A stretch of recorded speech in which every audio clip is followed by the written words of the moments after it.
Serling's screenplays wound up addressing controversial social issues by disguising them. He would use terror of aliens to stand in for, McCarthyism, for conformity in American society. You unlocked a door with a key of imagination, but you never knew who held the lock. We remember the Twilight Zone as a gateway to talking dolls, shattered reading glasses, and monsters on airplane wings. But behind the monochrome veil lay a backstage world of psychological trauma, corporate warfare, and chilling coincidences that rivaled anything broadcast on screen. Pull back the curtain on television's greatest paradox, because the real mysteries didn't end when the credits rolled. After these, you'll never look at Twilight Zone the same way again.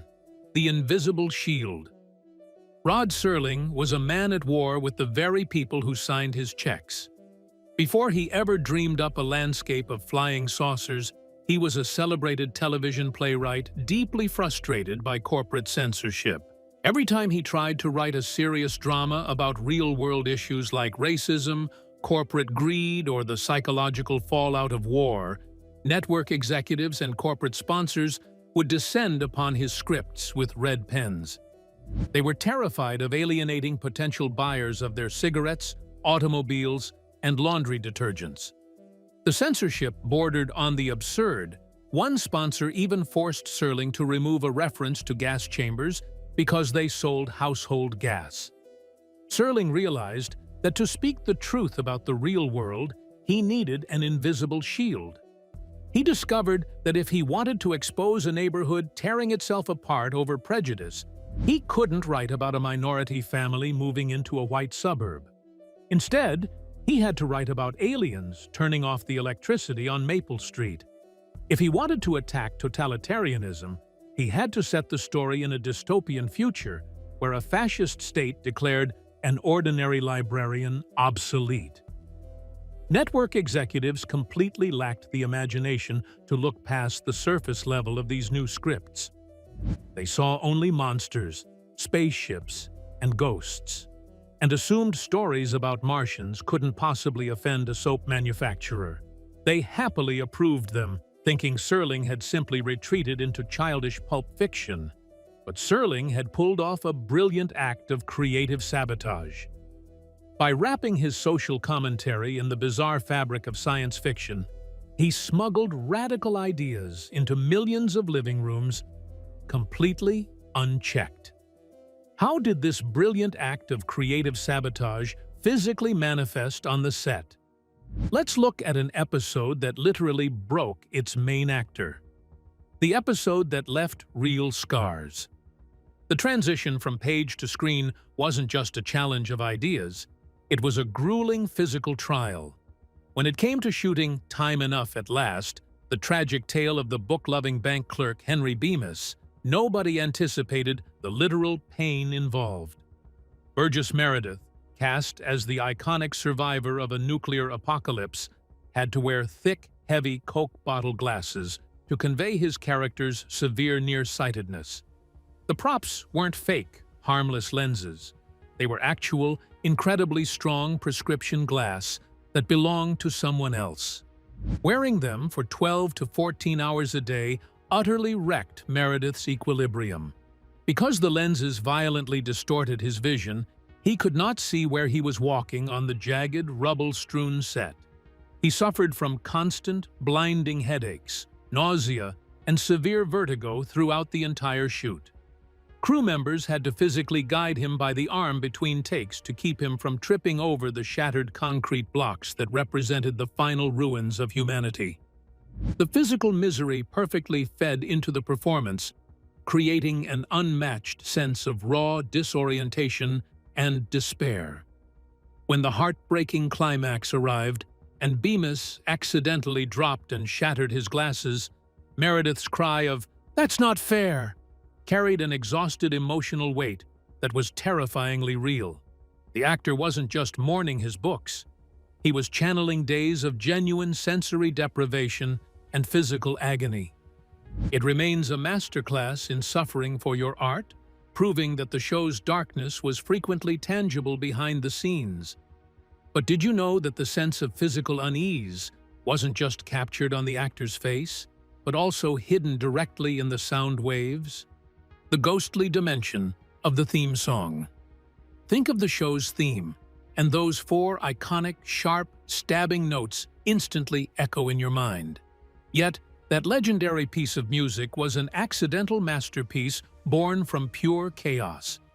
During the first season, CBS used a lush, traditional, and deeply somber orchestral score composed by the legendary Bernard Herrmann. While beautiful and cinematic, it ultimately lacked the surreal, edgy, and completely alien energy that Rod Serling wanted for his introduction.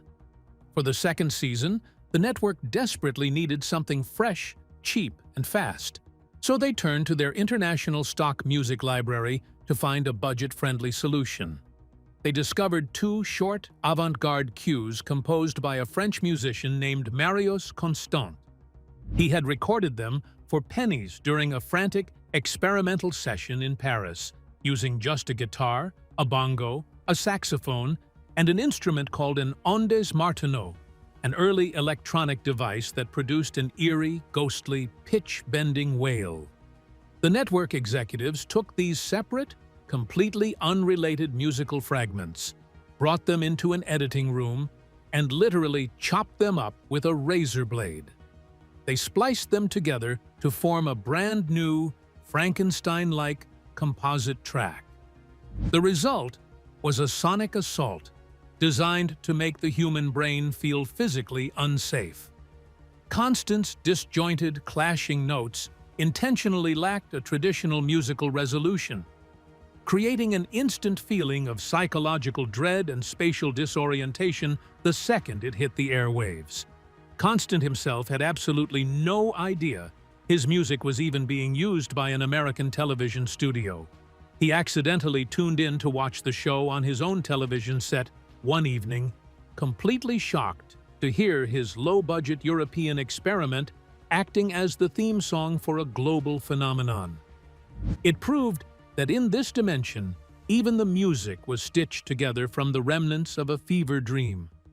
Would this sonic gateway become the ultimate launching pad for some of the biggest icons in Hollywood history? A playground for future legends. Before it became a revered cultural monument, the show functioned as a brutal, high-stakes training ground for young actors who were completely unknown to the public. In the late 50s and early 60s, a casting call for Serling's anthology series was highly coveted, but nobody realized they were watching the birth of Hollywood royalty. A remarkably young pre-starship Captain William Shatner gave an incredibly manic, sweat-drenched performance as a terrified husband tracking a fortune-telling machine, and later returned to battle a gremlin on the wing of an airplane. Similarly, a youthful Robert Redford starred as a gentle, soft-spoken personification of death who comes to comfort a frightened old woman refusing to open her door. Long before he ever donned his Vulcan ears on Star Trek, Leonard Nimoy appeared in a tense, claustrophobic episode as a soldier trapped in a desperate wartime scenario. The show pulled in talent from every corner of the industry, offering actors a chance to stretch their dramatic wings in ways standard television westerns or family sitcoms simply wouldn't allow. Because the stories relied entirely on psychological tension rather than expensive special effects, the success of each episode rested squarely on the shoulders of the cast. Young performers like Dennis Hopper, Burt Reynolds, and Charles Bronson had to carry entire narratives using nothing but their facial expressions, vocal inflections, and raw emotional vulnerability. Serling's set demanded total commitment to the absurd. If an actor winked at the camera or failed to take the monsters seriously, the illusion would instantly shatter. This intense environment acted as a crucible, refining the skills of a generation of performers who would go on to define American cinema and television for the next half-century. Yet, while these rising stars were finding their voices, Other writers claimed Serling was stealing theirs. The stolen blueprint claims. As the show's popularity skyrocketed, Rod Serling found himself trapped in a different kind of nightmare. A relentless barrage of plagiarism lawsuits. Writing a high-concept anthology series meant generating dozens of unique, mind-bending premises every single year, and the pressure was crushing. While Serling was a certified writing machine, the sheer volume of stories left him highly vulnerable to accusations that he was lifting ideas from other writers. The mailbox at the production office was constantly flooded with legal threats from science fiction authors who claimed that Serling's twists were far too similar to their own published works or unsolicited script submissions. One of the most famous and bitter disputes involved the iconic first-season episode Walking Distance, where a stressed-out advertising executive magically steps back into his childhood town. Renowned sci-fi author Ray Bradbury, a former friend of Serling, publicly accused him of stealing the concept from one of his own stories. Bradbury was furious, claiming that Serling had invited him to submit ideas, rejected them, and then repackaged the core themes for himself.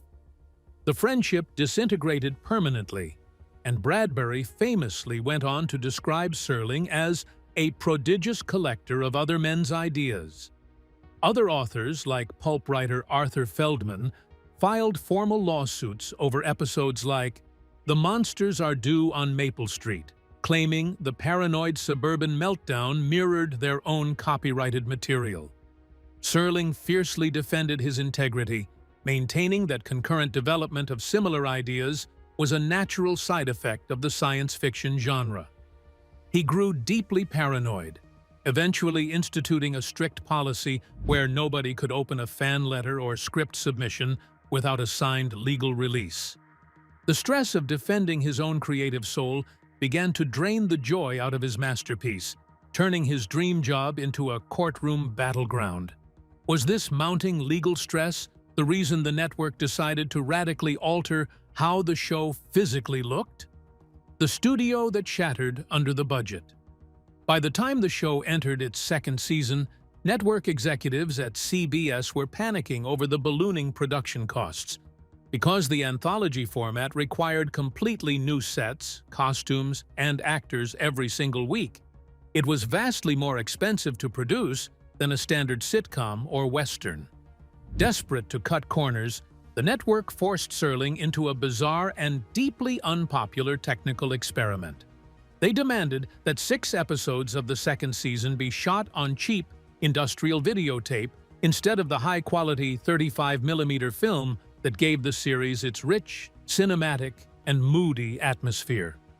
The transition to videotape was an absolute disaster for the crew.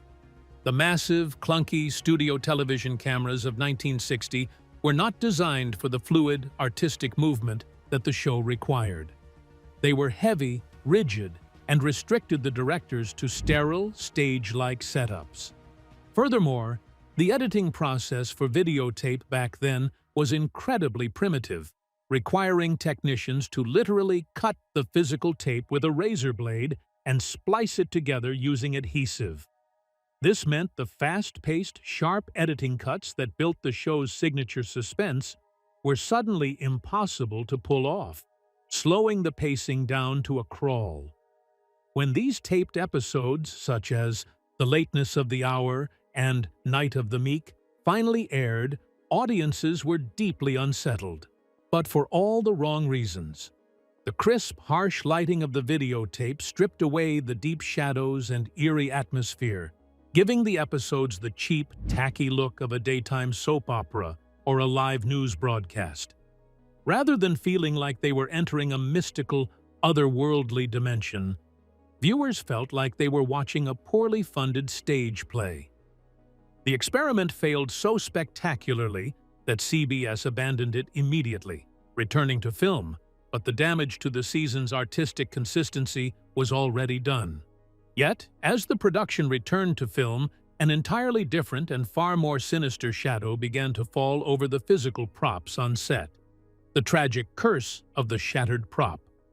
The switch back to traditional film brought back the rich, shadowy atmosphere the show was famous for, but it also seemed to revive a streak of bizarre, unsettling occurrences on set. Crew members and actors frequently whispered about a quiet curse hovering over the sound stages at Metro-Goldwyn-Mayer. Because the show dealt with the supernatural, the macabre, and the deeply psychological, a heavy, tense mood often permeated the late-night shoots. However, it wasn't just the atmosphere that felt off. The physical objects used in production seemed to possess an eerie life of their own, leading to accidents that defied easy explanation. One of the most chilling incidents involved the production of Living Doll, the terrifying episode featuring Talkie Tina, a wind-up doll that viciously threatens a cruel stepfather. The prop department had altered a commercial Chatty Cathy doll to give her a blank, sinister stare. During filming, actors reported that the doll would occasionally malfunction off-camera, emitting muffled, distorted phrases when no one was pulling her string. Far worse, the main prop doll mysteriously shattered into pieces inside a locked storage case between shooting days. No one had access to the room, and the breakage was so violent it looked as though the plastic had exploded from the inside out, deeply rattling the crew. Similar occurrences plagued other episodes like the 16mm Shrine, where old movie props unexpectedly caught fire under standard studio lighting that had never caused issues before.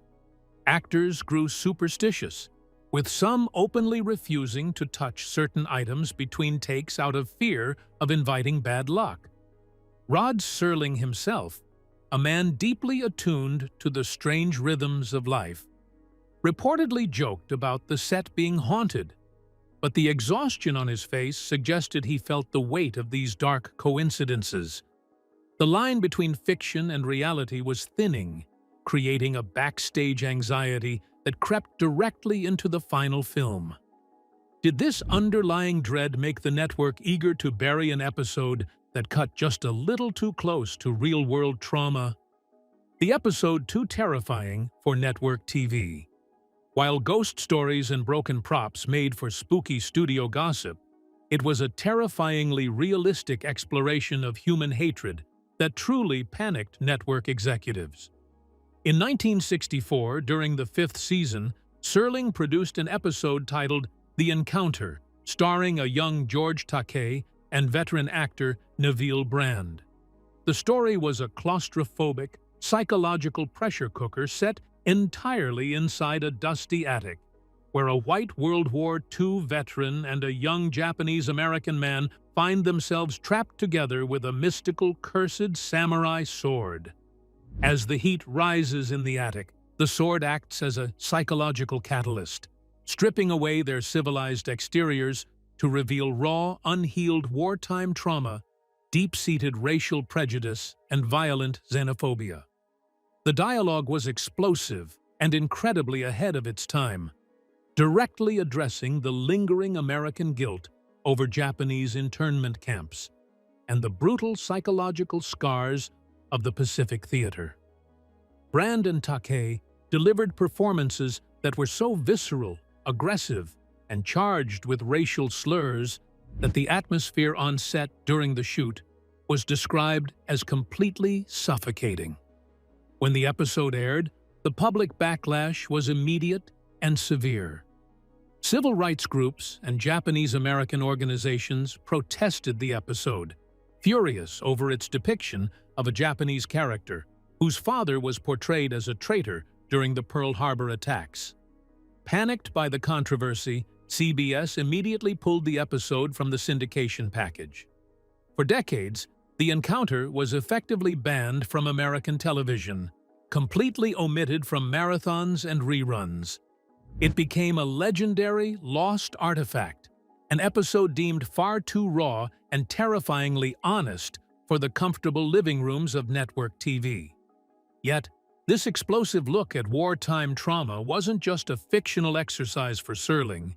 It was a mirror of his own living nightmare. The literal nightmare that inspired the show. The raw, claustrophobic violence of the encounter didn't just emerge from Rod Serling's imagination. It was ripped directly from his unhealed psychological wounds. Long before he was a television icon, Serling was a paratrooper in the 11th Airborne Division during World War II, fighting through some of the bloodiest campaigns in the Pacific Theater. He witnessed unimaginable brutality, watched his closest friends get obliterated by artillery fire, and was himself wounded by shrapnel. When he returned home to America, he brought the war back with him in the form of severe agonizing post-traumatic stress disorder, PTSD, a condition that was poorly understood and rarely discussed in the late 40s. Serling suffered from chronic, violent nightmares that would wake him up screaming in the middle of the night, drenched in sweat. His hands would shake uncontrollably during moments of stress, and he remained hyper-vigilant for the rest of his life, constantly scanning rooms for threats. Desperate for a release mechanism, he turned to writing as a form of self-induced therapy. The Twilight Zone became the canvas where he could paint his psychological demons in monochrome. The show's recurring themes of sudden isolation, shifting realities, paranoia, and the terrifying idea that your own mind or surroundings could turn against you at any second were the literal translations of his daily battle with trauma. When you watch an episode where a soldier predicts who is going to die next, or a man wanders an entirely empty town screaming for someone to answer him, you aren't just watching science fiction. You are looking directly into the flashbacks of a traumatized combat veteran who felt permanently unmoored from the peaceful society he returned to. Writing didn't cure Serling's PTSD, but it allowed him to give a voice to the voiceless dread that thousands of veterans were silently carrying in post-war America. The secret society of sci-fi writers. While Rod Serling was the public face, the breaking heart, and the driving voice of the series, he didn't build the Zone entirely alone. Behind the scenes, he cultivated an elite, intensely competitive brotherhood of visionary writers who fundamentally rewrote the rules of American speculative fiction. This core group consisted primarily of Richard Matheson, Charles Beaumont, and George Clayton Johnson. Together with Serling, this secret society penned the vast majority of the show's most iconic, mind-bending episodes, pushing one another to artistic heights that standard television had never seen before. The dynamic between these men was electric, collaborative, and fiercely cutthroat. They would gather in smoke-filled rooms, diners, and backyard patios, trading bizarre premises like currency and ruthlessly critiquing each other's work. If one writer came up with a brilliant twist, the others would stay up all night trying to top it. Matheson brought a lean, terrifying paranoia to the table, writing masterpieces like Nightmare at 20,000 Feet. Beaumont infused the show with a dark, poetic, and deeply psychological whimsy before his tragic early death from a rare degenerative disease. Johnson contributed a profound countercultural empathy, exploring aging and mortality with beautiful nuance. This writer's room was entirely unique for its time, because Serling fiercely protected his writers' distinct creative voices from network interference, treating their scripts like sacred literature rather than disposable television copy. They viewed themselves not as corporate employees, but as artistic subversives, using a mass media medium to deliver high-concept philosophy to the public. This legendary alliance created a golden era of television writing that established the foundational tropes of modern sci-fi and horror, proving that a small group of dedicated minds could permanently alter the cultural landscape. Yet, even as this brilliant collective perfected the stories, the network remained utterly terrified of how the show was being introduced to the public. The bizarre alternate openings you never saw. The iconic opening sequence we all know. The floating doorway, the shattered window, and the hypnotic spiral almost never made it to the airwaves. In 1959, CBS was deeply anxious about how to market this strange, genre-defying anthology series to a mainstream audience that was used to standard westerns and family sitcoms. The network executives were terrified that an overly abstract or avant-garde opening would confuse viewers and cause them to instantly change the channel.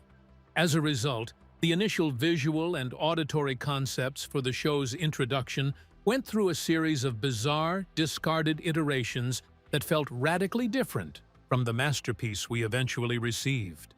In the very first pilot episode, Where Is Everybody?, the legendary four-note theme song was completely absent, and Rod Serling's famous opening narration was not delivered by Serling at all. Instead, the network hired Westbrook Van Voorhis, a famous radio announcer known for his booming, deep, and incredibly authoritative voice of doom style. Van Voorhis's introduction was stiff, traditional, and sounded like a serious wartime newsreel rather than a gateway into a mystical dimension. Furthermore, the rejected visual concepts for the first season featured a stark, literal graphic of a floating map that slowly dissolved into a cloud of smoke, which looked incredibly dated and lacked any sense of psychological dread. Serling hated these early corporate attempts to normalize his show, fighting fiercely behind the scenes to replace the traditional narrator with his own voice, and demanding a visual sequence that mirrored a psychological fever dream. He eventually teamed up with graphic designer Sublime Genius surrealists to craft the iconic floating eye, the mathematical equations, and the opening door that suggested the human mind was leaving reality behind. It took nearly 2 seasons of network fighting, rejected footage, and audio experimentation to finally lock in the exact, perfect combination of elements that still sends shivers down the spine of anyone who watches it today. The hidden subversive messages in the background. If you look closely past the actors and into the deep shadows of the show's sets, you will realize that the production team was playing a brilliant, silent game with the audience. Rod Serling and his set designers were masters of visual storytelling, and they frequently hid intentional clues, recurring symbols, and coded numbers directly in the backgrounds of frames. In an era long before high-definition television, pausing, or internet forums, these hidden details were designed to reward highly observant viewers and subtly prepare the human subconscious for the devastating twist endings that were coming. One of the most frequent visual motifs hidden on the sets was the recurrence of the number 11, a direct, deeply personal nod to Serling's time in the 11th Airborne Division during World War II.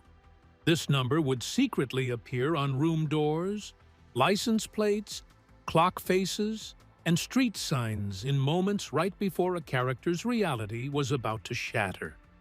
Furthermore, the set dressers would deliberately arrange background props to create optical illusions. Chairs and tables would be placed at slight, unnatural angles to create a subtle sense of spatial distortion, making the physical rooms feel fundamentally wrong to the viewer without them consciously realizing why. In political episodes like The Obsolete Man, the background architecture was heavily inspired by German Expressionism and fascist propaganda films, featuring towering, suffocating shadows and massive, empty spaces designed to make the individual look completely microscopic against the power of the state. Serling used these background elements as a silent language to bypass any lingering corporate oversight, embedding radical anti-war, anti-conformist, and anti-authoritarian messages right into the physical woodwork of the studio. It turned every single episode into a visual puzzle, where the environment itself was actively whispering the truth long before the characters figured it out. But these hidden background secrets weren't just limited to numbers and architecture. Sometimes, the secrets were living, breathing people hiding in plain sight. The famous faces, frozen in the background, the rich, intricate worlds built inside the MGM sound stages didn't just hide coded numbers and expressionistic architecture, they were also a magnet for uncredited human anomalies. Because The Twilight Zone was the most creatively exciting show in Hollywood, the set became a literal crossroads for future cinema titans, famous authors, and uncredited background actors who would go on to shape pop culture. If you freeze the frame on certain episodes, you can catch glimpses of legendary figures hiding in plain sight, treating the show like an exclusive backstage masterclass in storytelling. One of the most fascinating examples of a future icon hiding in the background occurs in the classic episode, The Monsters Are Due on Maple Street. While the narrative focuses on a neighborhood descending into paranoid madness, a young, uncredited actor named Ron Howard can be spotted playing a small child on the street. Long before he directed Oscar-winning masterpieces, he was just a kid walking through Serling's suburban nightmare. In other episodes, future directors and acclaimed writers would secretly show up as background extras or silent townspeople just to sit on set and observe how Serling paced his dialogue and managed his tight production schedules. Furthermore, famous actors who were already established stars in standard cinema would occasionally request uncredited, split-second cameos in the background of a scene just for the pure fun of appearing in the zone. These living Easter eggs were never publicized by the network, as executives feared they would distract from the main storyline. It created a wonderful secret layer of viewing where the background populace of these strange fictional towns was populated by the very architects of Hollywood's future. It proved that everyone, no matter how famous, wanted to step across the threshold into Serling's world, if only for a silent second. Yet, while Hollywood's brightest minds were begging to get onto the set, the network was quietly preparing to pull the plug on the entire operation. The shocking cancellation that wasn't financial.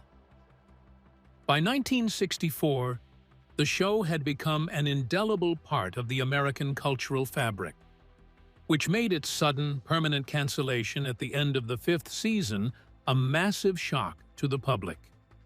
For decades, fans assumed that the series was canceled due to a catastrophic drop in ratings or a sudden lack of funding.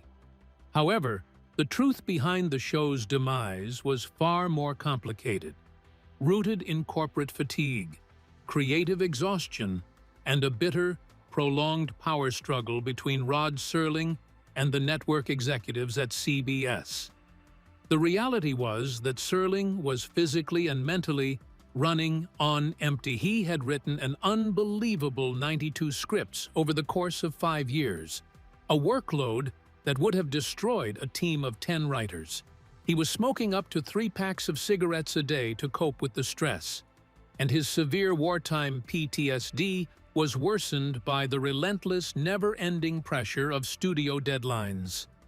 Concurrently, a new programming executive at CBS named James Aubrey took control of the network.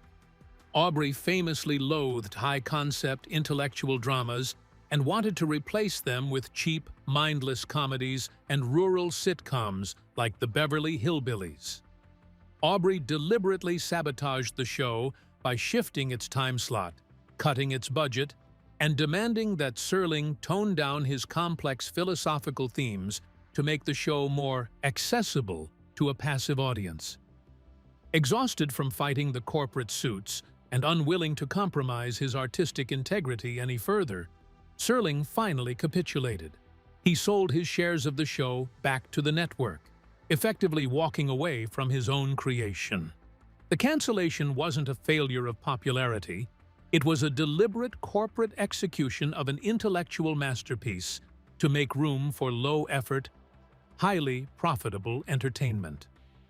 Though the show was officially dead by 1964, Its final prophetic transmission had already been sent out into the universe, and it was heading straight for us. Have you seen this series yet? Tell us what you think, and subscribe to the channel for more. Thanks for watching.